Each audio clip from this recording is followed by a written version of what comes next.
you've talked about nitric oxide at things like libido, things like energy, brain function. Is it one of the master switches for our metabolism? If you want to heal and regenerate and optimize your human performance, nitric oxide is really at the top of the list. Dr. Nathan Bryan is one of the world's leading experts on nitric oxide, a molecule your body can't live without. He's the scientist behind hundreds of studies, multiple patents, and game-changing breakthroughs that are reshaping how we think about heart health, energy, and performance. We know that 50% of the men that are given Viagra for the past 26 years don't respond with better erections because these drugs aren't affecting nitric oxide production. If we give nitric oxide and restore the body's ability to produce nitric oxide, blood sugar comes down, insulin comes down because we're potentiating the effects of insulin and overcoming insulin resistance. Do we have any evidence that increasing nitric oxide helps in real time with brain fog, or does it take a while? You're listening to The Human Upgrade with Dave Asprey.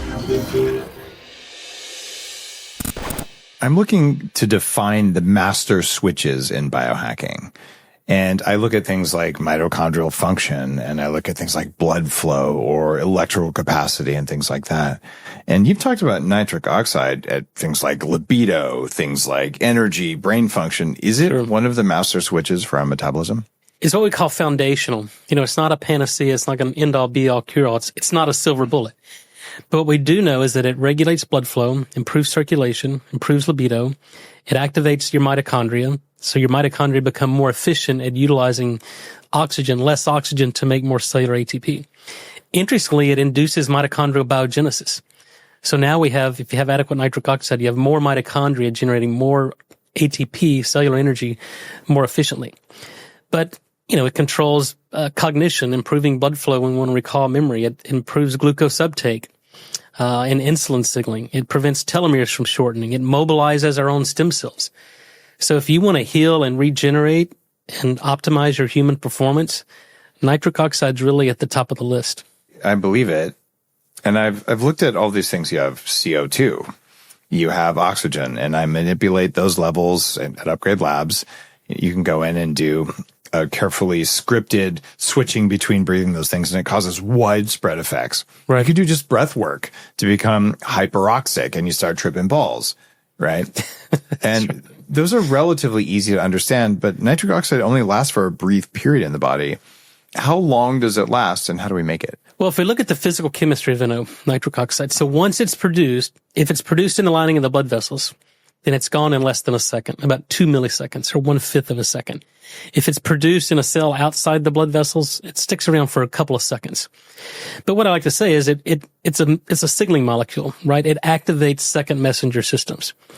So if you've got a string of dominoes, right, and you want to knock over that last domino, or you want to start that cascade, I would say nitric oxide is that first domino. So once you generate nitric oxide gas, all those second messenger systems, everything that's downstream of NO takes place. So it's fundamental. How do I get nitric oxide? Well, there's a couple of ways the body makes nitric oxide. And so that was really what I was trying to do for the past 25 years, right? Because in the late 90s, early 2000s, once the Nobel Prize was awarded, I had a conversation with Dr. Ignarro, who won the Nobel Prize. For nitric oxide. For the discovery of nitric oxide. And he told me over dinner, he goes, Nathan, if anybody can figure out how to restore the production or safely and effectively deliver nitric oxide, it'll change the world. It'll change the face of the landscape of medicine. So I go, wow, that's a pretty bold statement.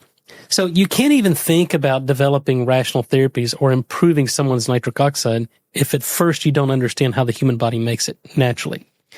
So that was the road I went on 25, 26 years ago. How does the human body make it? What leads to a loss of nitric oxide production? And then once you've answered those two questions, and only then can you start to develop rational therapies. So number one, it's produced by an enzyme called nitric oxide synthase. That enzyme is found in our blood vessels. It's found in our brain. It's found in our immune cells. In fact, most cells in the body have a functional nitric oxide synthase. In fact, now evidence showing that even red blood cells have their own nitric oxide producing enzyme.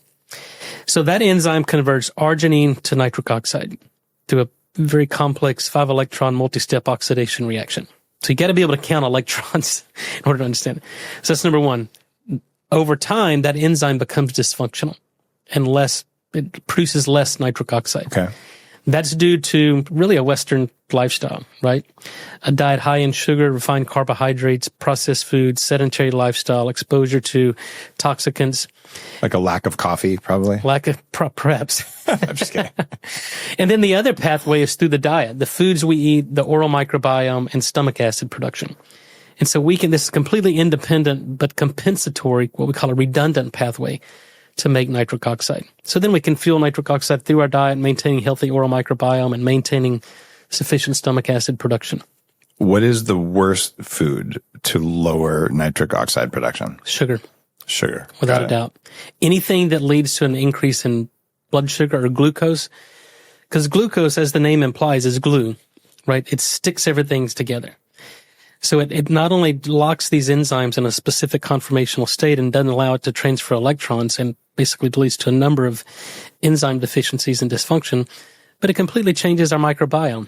You eat a high carbohydrate, high sugar, it changes the gut microbiome, changes the oral microbiome, and completely shuts down nitric oxide production. How much sugar do I have to eat to shut down my nitric oxide? I don't know if that's ever been quantified, but certainly anything that leads to an increase in blood glucose, hemoglobin A1C, if you have insulin resistance, then you're completely devoid of nitric oxide. Wow. Because in order to get glucose into the cell, for insulin to do its job, the cell has to be able to produce nitric oxide. And we published on that in 2011. Does that mean that if people can take N101, your nitric oxide stuff, that works very noticeably, is that going to change HbA1c? Here's what we know. We know that if we give nitric oxide or restore the body's ability to produce nitric oxide, blood sugar comes down, insulin comes down, because we're potentiating the effects of insulin and overcoming insulin resistance. But how long does it take? Typically, if you don't change your lifestyle, look, if you continue to be sedentary and you continue to eat a poor diet enriched in carbohydrates, it's like, you continue overwhelming the system. And nitric oxide, as powerful as a molecule it is, it can't overcome, lack of discipline and poor lifestyle choices. What can? Because I would like to have less discipline in my life. Look, it takes the discipline. I mean, as you and I both know, it's hard work staying healthy and not getting sick. But it's harder work getting healthy if you're sick. I mean, I think you experienced that, right? Absolutely. And very strangely, increased blood flow in the brain. Get more willpower, increase mitochondrial function, get more willpower. So it takes less discipline if your cells work right. Correct. So, all right. What is the best food for raising nitric oxide? Anything that doesn't lead to an increase in blood sugar. So for me, it's about steak. No, I think the data on, I'm not a big fan of these carnivore diets. Personally, or the extreme diets, straight keto and then straight vegan, vegetarian. I think different people require different things. I do have to say, though, there are some very angry carnivore people, but they're still less angry than the strict vegans. I mean, can we just call a fact a fact? That's probably right. No, look, I think good protein with good fats, a combination of, I think we need some antioxidants, a balanced diet in moderation. But for me, it's high protein. What is balanced in moderation? Is it like French fries? What are you talking about? Probably not. Maybe French fries fried in beef tallow, right? I'm still not going to recommend those. I've heard there are these weird vegan kale fetishists who are just into that, but it feels like a little bit of celery or eating some beets or something that has nitrate in it, some kind of plant, is a good idea. Is it necessary? Well, when we look at kind of what feeds nitric oxide production in the body, one of those comes from a molecule called inorganic nitrate, which is found primarily in green leafy vegetables. And so this molecule is inert in humans, right? Humans do not have a functional nitrate reductase enzyme. So we just can't use it. We can't use it. So we rely on the bacteria in and on our body to do that. So if you eat a straight vegetarian diet or vegan diet, green leafy vegetables, but you have fluoride in your toothpaste, or you have fluoride in your drinking water, or you're using antiseptic mouthwash, or you're taking antacids, then you get no nitric oxide benefit from that. Mm-hmm. You sweat it out, you poop it out, and you pee it out. Nitrate is completely unchanged in the human body unless it's activated by the bacteria. Got it. So do I need probiotics for this or just eat some stuff regularly that has nitrate in it? We're still trying to understand the ecology of the oral microbiome, but what we've found is there's really no commercially available prebiotic or probiotic to restore these. I filed patents on this years ago because we identified the specific bacteria that we've identified that are responsible for regulating systemic blood pressure. Are you sure there's no prebiotic? Because I take your N101 tablet at night before I go to bed. Yep. Then I put in a bite guard so I don't lose the height of my molars as I age. And then I tape my mouth closed, which is good for my relationship and nitric oxide in the brain. Yep. But when I do that, I have now filled my mouth with nitric oxide. Therefore, it's a prebiotic for the bacteria that like that. No, I completely agree with you 100%. When I'm thinking prebiotics, things that are sold as a prebiotic, they're classified. You don't sell your thing as a prebiotic, but it is. No, it is. Tell. I mean, when we get into the weeds of that, I tell people, because our lozenge does something that no other technology does. Number one, if your body can't make nitric oxide, we do it for you. Mm-hmm. We recouple the enzyme in the lining of the blood vessel. And because it's an orally disintegrating tablet that's generating NO in the mouth, it's killing the pathogen, overcoming the dysbiosis, and restoring these nitrogen denitrification or denitrifying bacteria. So yeah, in that sense, it's completely acting as a prebiotic. I definitely have noticed, we'll just say the beneficial changes in the morning kickstand as a result of N101. And I have not seen that from the vast majority of nitric oxide. All this beet stuff out there doesn't seem to do anything. No, that's, you mentioned earlier, am I frustrated? And so part of my frustration is with, kind of the adoption of what we're doing in basic standard of care Western medicine. But my greatest source of frustration is dealing with these companies out there that are selling so-called nitric oxide products. And these companies don't have a scientist on staff that understands the enzymology and the biochemistry and the production pathways. So they really have no business making nitric oxide products because it could kill an entire industry, right? Because people sell stuff that doesn't work, right? Yeah. So the best, the most common response, they go, Nathan, you talk about nitric oxide. I heard you on Dave's podcast, but I've been taking nitric oxide for many years and it doesn't help my blood pressure. It hasn't helped my libido. So nitric oxide doesn't work for me. And that's a very dangerous interpretation. Nitric oxide always works. That product didn't work for you. I have tried over the years citrulline peptides and arginine and citrine, and there isn't a noticeable difference in blood flow. And again, I'm using that morning kickstand as that's your best dosimeter. And I'm not so motivated to measure my nighttime erections. I just have better things to measure, and I'm just not worried about it. But in the morning, things are very, very working well. So there's a correlation between taking N101 and just the amount of blood flow. It's pretty obvious. And Absolutely. I don't get that from arginine. Here's the problem. When you look at the enzymology, we have excess arginine and citrulline in our blood, in our cell, than what we need to saturate the enzyme to make nitric oxide. So there's already an excess. We're never deficient in these amino acids. So it doesn't make sense to supplement what's not missing. So what's the problem then? Why isn't it working? Well, because the enzyme that typically converts the arginine to nitric oxide, when you get citrulline as a byproduct, by the way, citrulline is not a precursor, it's a byproduct of nitric oxide production. So the dysfunction of that enzyme isn't able to convert arginine to nitric oxide. Why is it dysfunctional? Well, the rate-limiting step in that is the oxidation of tetrahydrobiopterin. So it's oxidative stress that leads to oxidation of BH4, and then you get NOS uncoupling. And now if you give arginine to an uncoupled enzyme, you're generating superoxide. Oh, so now you're exacerbating an oxidative stress and superoxide production cycle. And SOD or superoxide is tied to gray hair and all kinds of aging. It's a nasty free radical, right? Well, superoxide dismutase is what detoxifies superoxide radical, converts it to hydrogen peroxide, and then we got an enzyme called catalase that takes that to water. But as we know, there's single nucleotide polymorphisms in SOD and catalase. So if you can't detoxify these oxygen radicals, you age very quickly. So it's best to mitigate the production of oxygen radicals, overcome the oxidative stress, and nitric oxide does that. Okay, and then you make the nitric oxide lozenges that are going to prevent the problem that arginine would cause. That's right. So we address root cause, right? So we fix the enzyme. So within taking one lozenge, within 20 minutes, we see already a 20% improvement in the function of that enzyme. Why is eating beets stupid? This all started in London in the 2012 Olympic Games because there was some early data coming out. I mean, everything has a reason, right? There were data coming out primarily from some UK investigators showing that if you drink beetroot juice that contained a standardized amount of nitrate, that the body would convert this into nitric oxide and you can enhance and improve physical performance, even in well-trained athletes. So during that time, most of these Olympic athletes, in fact, I think the UK Olympic team won more medals in the 2012 Olympic Games than any other time in history. And they attributed that to the beet juice. So then the market was flooded with beetroot products. And then I started testing them because we were making nitric oxide or contemplating making nitric oxide based product technology then. So I go, what's in beets? Most of these beets products are what we call dead beets. All they do is turn your pee and your poop red and cause a lot of anxiety. So there's no nitrate in them. In fact, we've used a lot of these commercial beet products as placebos in our randomized placebo-controlled clinical trials for nitric oxide active products. Wow.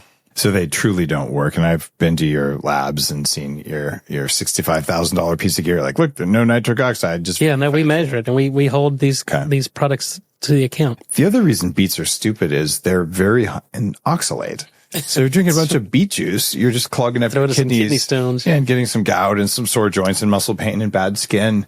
And there's a lot of foods you can eat if you're a peasant to get enough calories to stay alive. They just come with toxins. Beets would be peasant food. Sorry, guys.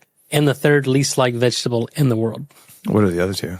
I don't know, but they got to be pretty bad to beat beets. Kale. Yes. Kale.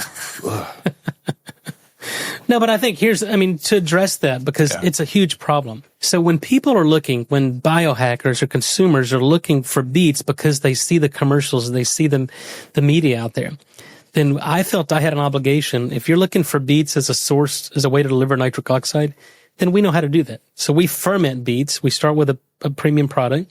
We ferment them, so we pre-convert it. We take out the oxalates. We take out the beet pulp, the beet fiber, the beet taste. And so our NO beets powder is a white powder, doesn't look or taste like beets, no oxalates, nitric oxide delivery, electrolytes, and we put in mitochondrial ATP. So you want to optimize nitric oxide, improve performance, and turn on your mitochondria?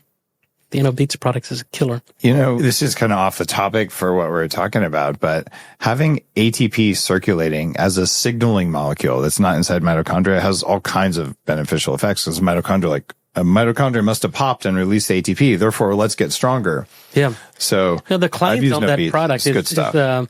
Lean muscle mass, sports performance, cognitive performance.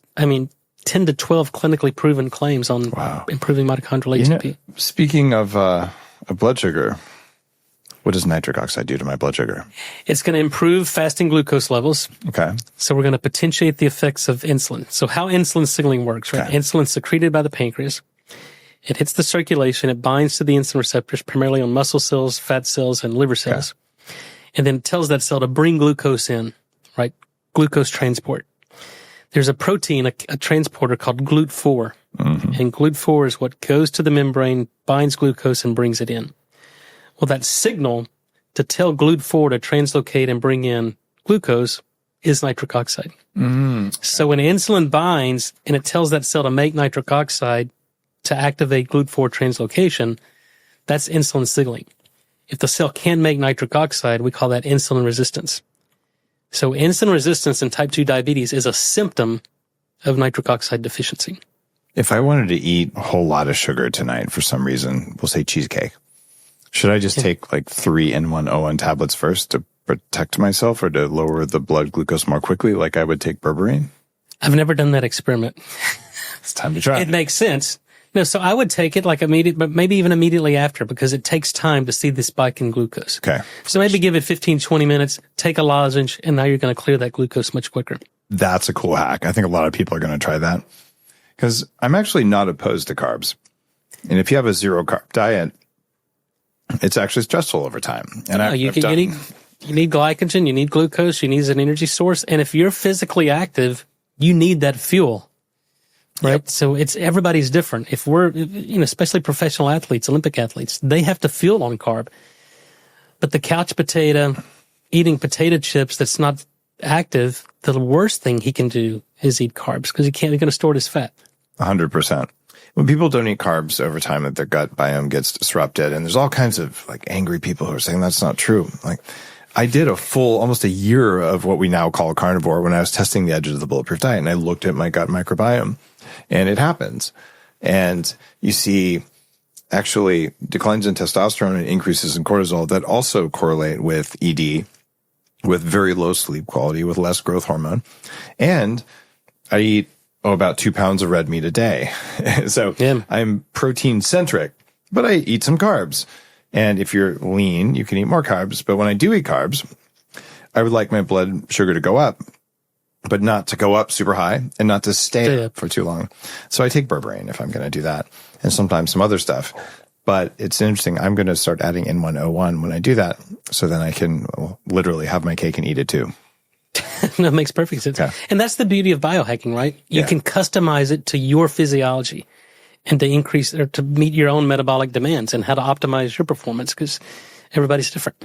Is there a drug or a medical procedure that just decimates nitric oxide? The drug is, there's two primarily. Proton pump inhibitors completely shuts down systemic nitric oxide production. Wow. And we now know that people who've been on these drugs for at least 3 years have up to 40% higher incidence of heart attack, stroke, and Alzheimer's. So it's really dumb, because you can take an H2 blocker that does the same thing. You know, you take Pepcid C and you'll turn off your stomach acid, right? Well, I don't think it's never a good idea to shut down stomach acid production, right? You need stomach acid to absorb selenium, chromium, iodine, zinc, B vitamins. You need stomach acid to break down proteins into amino acids. Wait a minute. Didn't you go to medical school? You're not supposed to know this stuff. But our stomach is designed to make hydrochloric acid. But the PPIs are the worst. And then the other cholesterol-lowering medications. Okay, so statins. I like to call statins the ATIA molecules. Sorry, Peter. Maybe you shouldn't put those in your longevity book, nitric oxide. Yeah, no, it's awful. They're awful drugs. Like those, I'm not saying there's never a case for them, but so statins, no, for obvious reasons we've talked about for 10 years on the show.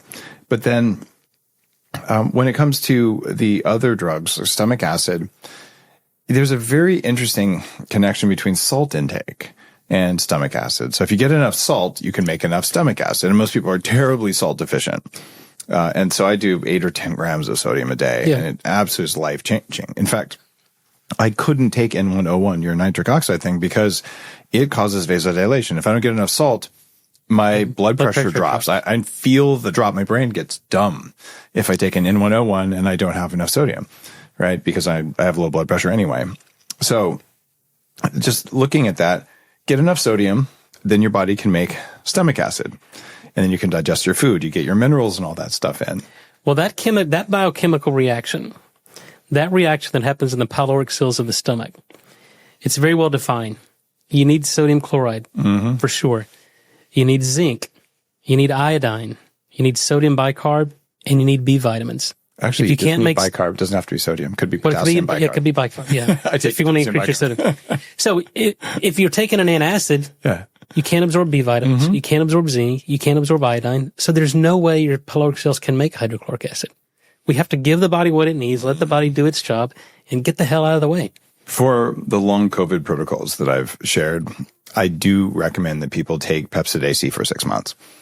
And that's because you need to block H2 histamine receptors, but you always take betaine HCl, which is stomach acid, with your food. Otherwise, it doesn't work, because if you take stomach acid, you can still do all the downstream things that you need, right? Okay. Well, the signaling is when the stomach empties that acid load into the duodenum, and you get that acid load right in the duodenum. That's what signals the exocrine pancreas to secrete bicarb. And that's your acid-based buffering in the system. If you have bicarb available. If you never get the acid dump, you become acidotic. In fact, that's what leads to acidosis in long COVID patients, especially when you put them on a PPI when they're admitted for long COVID, and especially when you put them on a mechanical ventilator, they become acidotic and they die. It feels like it would just be cheaper and less cruel to just drop them off the top of the hospital, wouldn't it? Perhaps. I mean, look. I'm sorry, if you want a recipe to kill someone, you just said what it was. Yeah. Now, look, I looked at this as a biochemist and physiologist thinking that's the absolute worst thing I could imagine. Yeah. How to treat a patient. I mean, it's exactly it goes against everything we know about physiology. And so when I see that sort of stuff, I'm like, man, your job is to not go to the hospital. No, stay out of the hospital for sure. That's one of the reasons I drive a heavy vehicle. That's good strategy. It's part of my longevity strategy, right? And that said, I'm very grateful there are hospitals when you really need it. If they can absolutely save your life. But this kind of nonsense that is not systems biology based, it ignores nitric oxide. It ignores obvious pathways. You're like, why do they do it? Well, an insurance company told them to. It's all I can tell, right? It's the best financial model in the world. Oh, man. Well, we're going to fix it because biohackers are right now disrupting a lot of medicine, especially chronic care. And it's really straightforward. I could hire a general contractor to do everything in my house, or I could go to Home Depot and do it myself. And everyone knows you get what you want if you do it yourself. And if it doesn't work, then you hire the contractor, you hire the expert, right? Or if you have something that's really wrong, okay, like I don't know what's going on, you hire the electrician. But right. Having agency to take care of your physical environment around you or even inside of you, I think it's shifting things. So people do go to the doctor less. And when they do go, it's to actually take advantage of the knowledge the doctor has instead of to come in and just, well, I don't know, the insurance company said to take a proton pump inhibitor. Turn your health over to them. I mean, we have to take control of our own health. And from what I'm hearing from doctors, and I want to hear your opinion on this, they're actually liking that because, yes, you get sometimes angry patients who went to Dr. Google and think they know everything. That's true. But quite often you get someone who's actually handled all the easy stuff. Right. So you have to say, well, maybe you should try to sleep and go for a walk every day. And like, well, doc, I'm doing all these things. I took these supplements. Like, oh, you have a real problem. Let's go in. So it allows real care and real medicine the way it used to be versus this 3 minutes per patient thing. So I'm actually feeling like it's positive for medicine. It lowers healthcare costs and it's positive for people because now we're in charge of ourselves. For sure. When you start peeling back the layers of the onion, you can actually get to the root cause of, because people are so sick and multi-system disease, multiple symptoms. Doctors call it idiopathic fibromyalgia. Yeah. When they don't know what it is, they call it idiopathic something or a syndrome. Yeah. So then they can treat it with a medicine. But a syndrome means they have no freaking idea what the hell's going on. When I hear idiopathic fibromyalgia, I just think about it. I go, yeah, that's just incompetent doctor. Because if you're not looking at mast cells and you're not looking at mold and the other known contributors that are well known. And even if a doctor's not trained in that, you could ask an AI agent or Google and it'll just tell you right there. Like there's patient advocacy groups trying to get doctors to know about these things. And what's the uniting element in all of them? Mitochondria. And what else is nitric oxide, right? Because mitochondria fail if you don't have blood flow. That's right. So I think the big problem with nitric oxide, as we talked about last time you were on, it only lasts for microseconds, so no one could see it, right? I want to go back. What made you interested in a signaling molecule that barely exists before it's used? The irony of this. When I was a biochemistry major at University of Texas, here down the road at Austin, when I graduated, I said, I never want to deal with nitrogen-based chemistry again. But then I was in a PhD program at LSU School of Medicine working on a PhD in molecular and cellular physiology, and a Nobel Prize had just been awarded. And Lou Ignarro came and presented this kind of story of discovery and the Nobel Prize. And again, that conversation kind of inspired me, and he was very supportive. And look, he goes, we have to figure this out. There's still so much we don't know. So I trained under a pharmacologist who had been in the nitric oxide field for the previous probably 20 years, come from industry. So he had the mindset of understanding, figuring out, and solving complex biological problems to the extent that you could start to develop rational therapy. So that was really attractive to me, that if we could understand how the human body makes nitric oxide, what leads to a loss of it, and then how to fix it, then, as Lou said, we would change the world. And I've witnessed that over the past 15 years. We've certainly changed people's lives. So straight from a Nobel Prize winner, just inspiring you. Beautiful. Yeah. How bad is mouthwash? Again, mouthwash is one of the things, it's a really bad thing to do, right? Anything that says antiseptic. I don't watch TV, but I see sometimes, I'm in airports or hotel rooms or lobbies, and it goes, this antiseptic mouthwash kills 99.99% of the bacteria in your mouth. And companies are advertising that. Sounds like a dumb idea.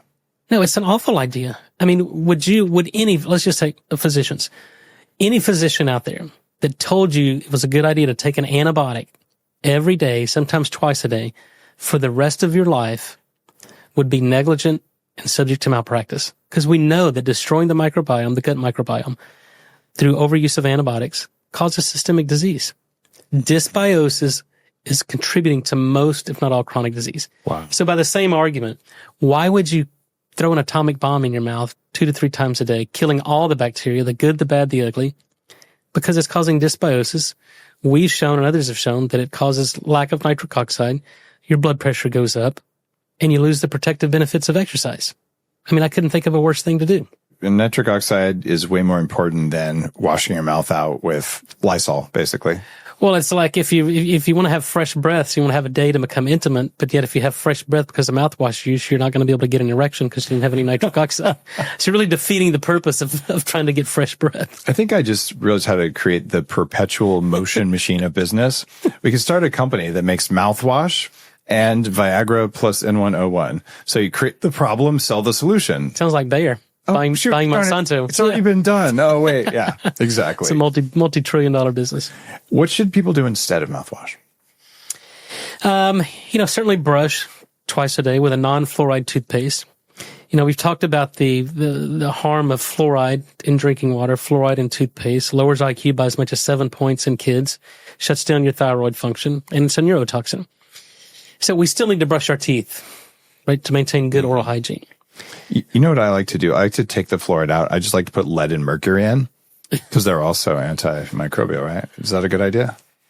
I mean, you probably get the same effect. Well, if you look at the back of a Colgate toothpaste, it says, if you swallow this, call poison control and only use a pea-sized amount because it's poison. It's insane. And by the way, guys, please don't put heavy metals in your mouthwash or in your toothpaste. But seriously, or in your teeth. Yeah, putting fluoride in is the same thing. It's that bad. So, and that's going to disrupt it. So we want to brush with toothpaste that's natural, probably baking soda, stuff like that. Well, I couldn't. Floss. My frustration was trying to find a good toothpaste, and I could not find one. So I developed one myself. Number one, that was fluoride free. Number two, that was hydroxyapatite based that could remineralize the teeth, lead to strong teeth, and then could restore the oral microbiome. And so does it have prebiotics in it, or what is it? We're restoring, we're targeting the oral microbiome. Okay. And the thought process was this. So we showed that if you destroy the microbiome, you shut down nitric oxide production and blood pressure goes up. Right. So the question was, if we target the microbiome, restore the ecology of the oral microbiome, we improve nitric oxide, can blood pressure come down? Okay. And what we're finding is early on, people who switched their toothpaste from their Crest Colgate fluoride toothpaste to our Cardio Smile, their blood pressure becomes normal. Think about this. 50% of the people that are treated with a prescription medication for high blood pressure don't respond with better blood pressure. ACE inhibitors don't work. ARBs don't work. Calcium channel blockers don't work. And why? Because their hypertension is a symptom of oral dysbiosis. Wow. It's the wrong target. If we target the microbiome, we enhance nitric oxide production. And now, for the first time in the history of Western medicine, you have a conversation of how do we get people off of drugs. Wow. So my new protocol apparently is I'm going to use the N101 toothpaste. The Cardio Smile, or breath of life. Cardio Smile is what we call it. Okay, I'm going to use that. Then I'm going to chew up one of the N101 lozenges. And I already chew it up every night after I brush my teeth anyway. Well, let it dissolve. Okay. You're not really supposed to suck on it? Suck on it for 5 to 6 minutes because we want a controlled release of it. Yeah. That's a lot. Can I just tuck it up in my cheek and go to sleep? You can do that. Right, if you chew it, you're still going to get the nitric oxide. You're going to compress the pharmacokinetics. Okay. You're going to get a spike. It's still going to work for you. Okay. I could just chew 2 of them. Is it the same thing? Just make sure you don't lose you have an unsafe drop in blood pressure and you'll get lightheaded. I'll be laying down. Who cares? Yeah, okay. You direct blood flow to other parts of the body. Exactly. I will say, people talk to me about all kinds of health stuff, and I've had a few friends here in Austin who are in their 30s, like, hey, Dave, things aren't working the way this, dude, you're in your 30s. Like, what the hell? But we have this testosterone drop Everest. I'm like, okay, measure your levels, get on testosterone.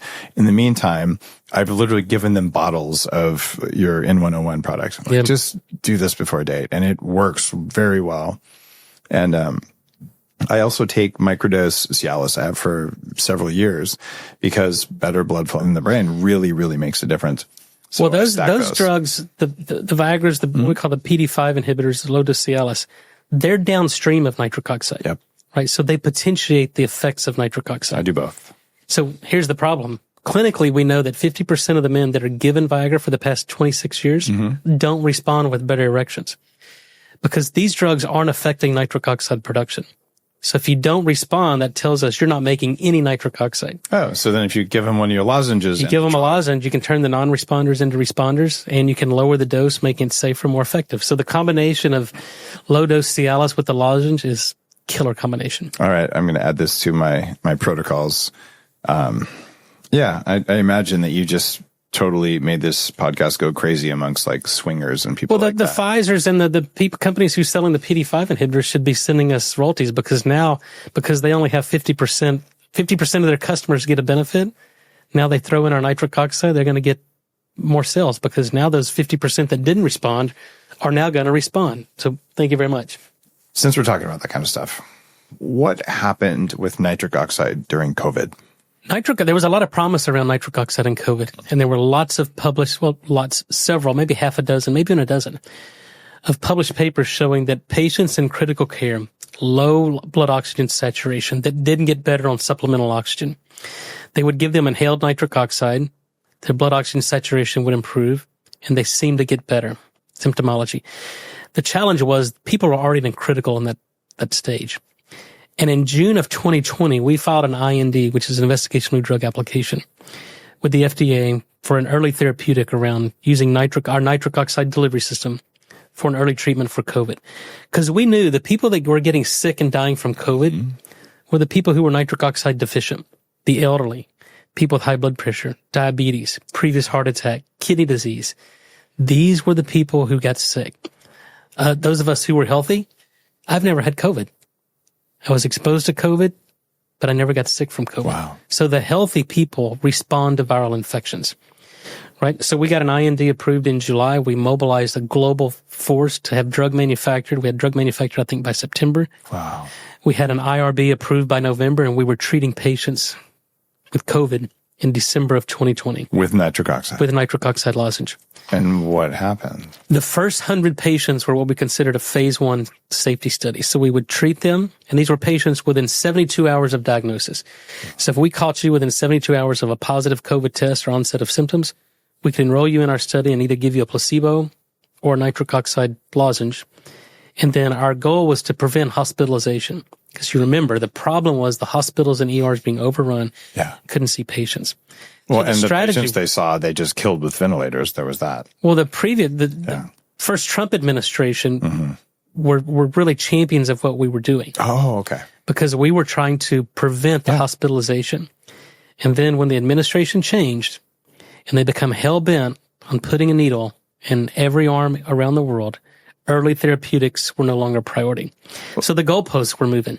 And within in the first 100 patients, we already saw a statistically significant difference in the two groups. We didn't unblind it, but we pretty confident that the placebo group wasn't performing better than the drug group. We went to the FDA and go, we want emergency use authorization for this early therapeutic because even in 100 patients, we're seeing benefit. And they told us, no, complete the study. Because had we had an early therapeutic that was on the market, they could not legally mandate vaccines. It has to be frustrating to you too, because you're a physician, a researcher. You understand pathways a lot of people don't. Like, we have an answer, right? And I was so naive. I thought, this is going to be the moment for ozone therapy, because ozone therapy helps as well. So finally it's going to go mainstream because this can just fix everyone. And I realized the motivation wasn't to fix everyone. It was to make sure people were sick so they could sell one treatment even if it didn't work. And man, that makes me mad. No, for sure. And they sell us the bill of goods, right? They said it's going to prevent transmission, which it didn't. It's going to prevent illness, which it didn't. It's going to prevent hospitalization, which it didn't. It's going to prevent death. It didn't. It accelerated all of that. Oh, it's so disgusting. A lot of people who had COVID got brain fog. In fact, a lot of people who didn't get COVID have brain fog. It's kind of a thing that happens when you're under lighting and bad food, just the world we built, right? Do we have any evidence that increasing nitric oxide helps in real time with brain fog, or does it take a while? Well, yeah, brain fog is really hypoperfusion, right? We call that focal ischemia. So if you take patients who report brain fog or mild cognitive impairment, any neurological disease, and you do SPECT scans or functional MRIs, you can demonstrate through non-invasive imaging there's reduced blood supply to that part of the brain, different regions of the brain, focal ischemia, hypoxia. And all that's because your blood vessels can't produce nitric oxide to dilate to improve perfusion. When we look at COVID, the COVID-related effects, So the spike protein binds to the ACE2 receptor. If your body can't make nitric oxide, you get an upregulation of the ACE2 receptor. So there's more target for the virus to bind to, the spike protein. If your body makes sufficient nitric oxide, you downregulate the ACE2 receptor. So there's no target for the spike protein to bind to. And that's why people who are repleted in nitric oxide are resistant to COVID, resistant to flu, resistant to RSV, really any respiratory virus.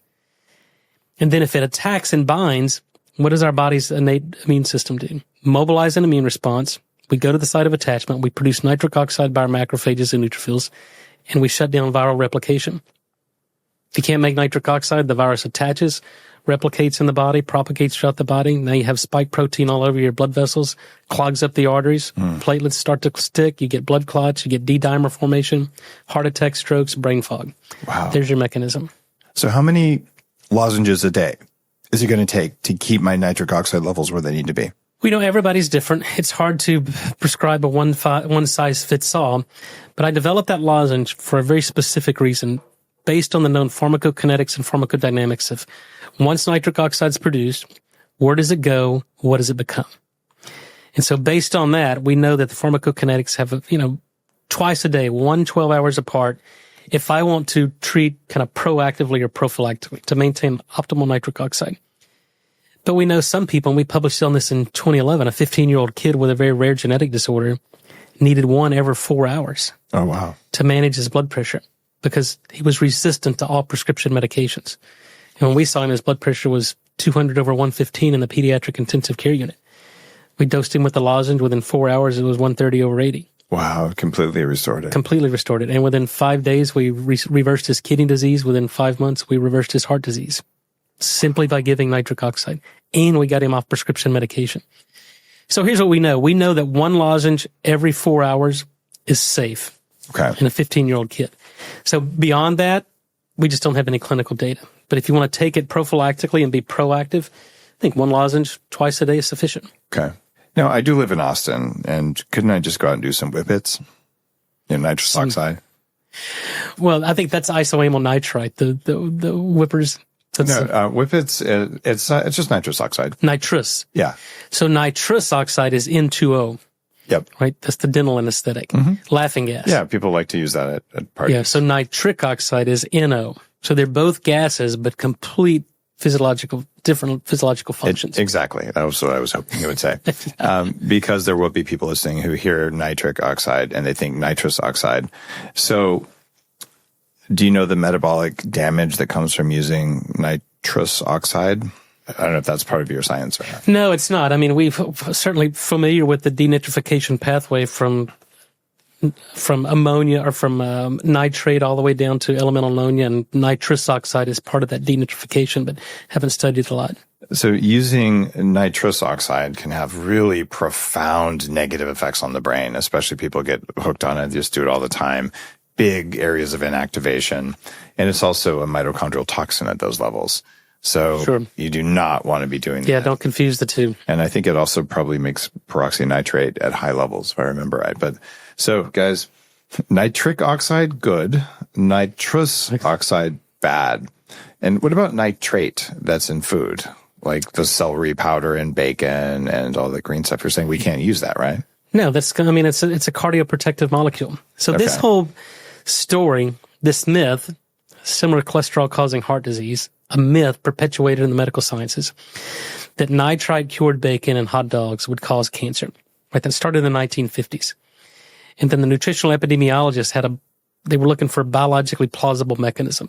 Right? So nitrite would form nitrosamines. Nitrosamines cause cancer. Therefore, nitrite causes cancer. If A equals B and B equals C, then A equals C. The problem is, and we started on this about 25 years ago, if that were true, vegetarians would have 10 times higher rates of cancer than meat eaters. Yep. And we know it's just the opposite, right? If you look at epidemiological data, they have lower forms. It's because vegetables are full of nitrate, so nitrate isn't the cause. 85% of our nitrate and nitrite burden comes from vegetables. Exactly. 5% comes from cured meats. The other 10% comes from swallowing our own saliva. So you can't blame the bacon for that anymore. No, bacon makes everything better. Oh, there you go. And I went really deep on this because I used to cure my own bacon because I raised organic pigs on my regenerative farm. And curing on bacon is like way better than sourdough for all you weird fermentation people. Not that I'm opposed to a good sourdough, but you know what I'm saying? You put bacon on it, it's better. So I use pink salt, which is just nitrite. Yeah. Because that's what the evidence says. Well, nitrite is the curing salt, right? If you go back thousands of years ago, before refrigeration, the early cavemen would use sea salt. Yeah. And they would put it on the muscle of the meat, right? And then there was bacteria on there. So the bacteria would reduce the nitrate to nitrite. Nitrite would bind to the iron of myoglobin and form this nitrosyl heme pigment, which is the color of cured meat. So you need bacteria to utilize nitrate, hence the microbiome. Yep. Or you just use the nitrite salt, and it's the curing agent. So there you go, guys. It's not the bacon that's the problem. And saying that it's nitrate free but has celery powder, that's called wishful thinking, because celery powder is nitrate, right? We published in 2010, we published a paper showing that no nitrite added bacon had 3 times more nitrite than nitrite cured bacon. I love it. There is one thing that commercial bacon has, and my bacon had. You put a tiny amount of vitamin C in there, and it completely blocks nitrosamine formation. So you don't you have to worry about it. Yep. So that said, I think you got to be careful on the quality of the pig your bacon comes from, but that's a different animal. That's right, so to speak. Okay. So we talked about all that confusion between nitrous and nitric and nitrate. What about nitrite versus nitrate? What's the difference in those? Nitrite is a 2-electron reduction product of nitrate, right? Nitrate is inert in humans. Nitrite is biologically active. Okay. So you don't need bacteria to utilize nitrite, because when nitric oxide is produced in the body, it forms nitrite and actually forms nitrate from the reaction with oxyhemoglobin in the red blood cell. So when you produce nitric oxide, your body's naturally producing nitrite and nitrate. So these are naturally occurring, naturally produced molecules. Perfect. So you don't have to worry about that stuff. No, and look, our kidneys reabsorb it. Because it's so toxic. Yeah. I mean, 25% of our nitrate that we make in our body is reabsorbed in our kidneys. And then 25% of that is concentrated in our salivary glands. And that's meant to recycle these very important metabolites so our body can continuously make nitric oxide. Wow. Okay. So it's a beautiful system. The body's a lot smarter than we are, Dave. I think you're right about that. What does a carnivore diet do to nitric oxide production, and why should we care? Well, number one, you're getting amino acids to make nitric oxide through the nitric oxide synthase enzyme. But I think most importantly, it's the elimination of sugar that leads to dysfunction of the nitric oxide synthase enzyme. And without sugar, you're maintaining oral microbiome as long as you're not using fluoride and antiseptic mouthwash. And so I think the carnivore diet, it's not so much as what it is. I mean, it's good protein, good fats, but it's what it's not. It's not sugar. It's not refined carbohydrates. It's going to lead to an increase in blood sugar, increase in insulin. But earlier you said carnivore diet wasn't something you recommended, but it sounds like it doesn't harm nitric oxide production? It doesn't harm nitric oxide production. Okay. I'm a fan of a carnivore diet, of a keto diet. I eat probably similar to you. Yeah. I eat a lot of red meat. I do eat some carbs, limited carbs. Yeah, I'm not insulin spike or insulin. Yeah. Okay, so you're a general fan of it. And if people are eating a standard American diet, which probably does just completely destroy nitric oxide production. Absolutely. Then doing a lozenge twice a day would be, I think, necessary, right? It's absolutely necessary, because it's probably going to be the only source of nitric oxide their body's getting. Because if you're in the standard American diet, you're sedentary and living in a standard American lifestyle, your body can't make nitric oxide. That's why you have high blood pressure. That's why you have ED. That's why you have metabolic disease. Wow. And so if you're doing, and you're taking an antiseptic, and you're taking an antacid, and you're on a cholesterol lowering medication, the only source, because people leave me all the time, well, I'm on a PPI and I've been taking it for 20 years, so I can't take your lozenge. And I go, no, you absolutely have to take my lozenge. My lozenge overcomes all that. If your body can't make it because you're on, you're taking a mouthwash, you're taking a cholesterol lowering medication, or you're taking an antacid, that lozenge delivers nitric oxide the same in every single person. It's not dependent upon your bacteria. It's not dependent upon stomach acid. If you can't do it, we do it for you. That's really powerful. So if you're on a proton pump inhibitor, number one, you're listening to the show for a while. Why are you doing that? That's right. There's better ways, right? If you've learned one thing, get off antacids. Yeah, and if you're on a statin, then you're probably not on a longevity program. I hate to tell you that. For sure. You might want to fix that by going off of it and eating some goddamn butter. And if I just made if I just made you angry and you're a physician, well, here's a better physician. I'm kidding. But here's a very well qualified physician in the room who's saying there's a point to that. And I would just say, if you're worried about it, do what we're talking about. Take some nitric oxide and eat a keto diet, high in fat, all that stuff. Go off the statins and measure what's going on in the lining of your arteries. LPPLA2 is my favorite lab marker to tell you, is there inflammation of the lining of the arteries? So if the scary cholesterol is the problem, or if the statin was helping, well, then you should see an increase in problems, and you won't. Yeah. Right. And your vitamin D levels will be better. Your testosterone levels will be better, and you'll feel better. Wow. Your cell membrane will actually be better and healthier. Okay, so there's a pretty strong argument for this. I'm working on this problem. I take 150 supplements a day. I have the world's most expensive pee, more expensive even than my friend Bryan Johnson, right? You know, it's a race to have expensive pee, I guess. And I don't mind. People say, well, you might pee some of it out. I'm like, great. Then I had sufficiency, and it was probably good for my kidneys anyway, because I know what I'm taking. And most people are not willing to do that. It costs around $3,000 a month for me to do that, depending on whether I'm taking some of the real expensive stuff, like some of the peptides and whatnot. It could be up to $5,000 a month. So people are saying, all right, what is the minimum set of really important things I should do? And I haven't published a post on that, and I'm putting a lot of that knowledge in the app for Upgrade Labs, the AXO app that anyone can get. Where you match with the blood test. But it really feels to me like the N101 lozenges that you make ought to be on that list, because the more foundational it is, the more I'm going to recommend it. Like I make a broad spectrum mineral formula, you know, the Minerals 101, and I put it in the coffee, a different type of things, because those are things that affect almost every pathway via mitochondria, protein synthesis, and things like that. But nitric oxide seems to be equally important. Well, if you want to deliver nutrients and vitamins to every cell in the body. Yeah. But yet those cells aren't getting adequate blood supply because you have microvascular dysfunction. Right. You can't, it's like I-35, right? You got a traffic jam. Your cargo's not going to be delivered. So if you take the N101 before you start taking your supplements, we're going to dilate the blood vessels. We're going to open up the microcirculation. Not before, after. You should swallow your big handfuls of pills and then take it, because by the time the capsule's open in the stomach, the nitric oxide should be there, right?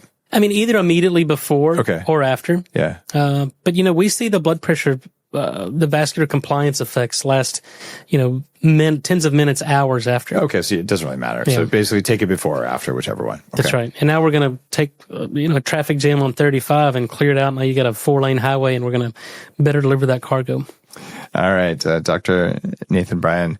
You've done some incredible research work, just for years and years of major discoveries on this. You have a very clear scientific picture of how this works. We know the mechanisms. We know the pathways. It's well established. It's been proven. There's been a Nobel Prize in this field, and medicine has yet to catch up. So just consider me a fan of the stuff you do, and thanks for supporting the Biohacking Conference.